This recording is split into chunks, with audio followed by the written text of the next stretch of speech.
ఒక్కటి. తల్లి లేదంటారు, శివుడికి తల్లి లేదంటారు. తల్లుంటే జడలట్లు కట్టనిచ్చేనా?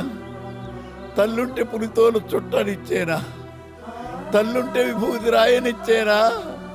తల్లుంటే శ్మశానాల తిరగనిచ్చేనా? తల్లి లేదంటారు, శివుడికి తల్లి లేదంటారు.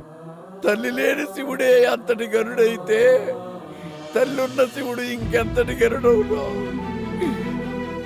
తల్లి లేని సుకుమారుడు ఎంతమందికి గొప్పవాడైతే తల్లుంటే ఇంకెంతటి గొప్పవాడగదు సుకుమారు.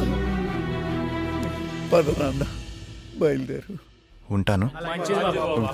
నువ్వు కూడా రావచ్చు కదరా. నేను రాను. ఒకప్పుడు ఈ ఊరు నాకేం పనిస్తుందని ఆలోచించేవాడిని, కానీ నువ్వు కలిసాక ఈ ఊరికి నేను ఏం పని చేయగలను ఆలోచిస్తున్నాను. నమస్తే. నమస్తే. ఎక్కడికి వెళ్ళినా చేతులు దండం పెడుతున్నారు చుట్టూ, నీ వల్లే.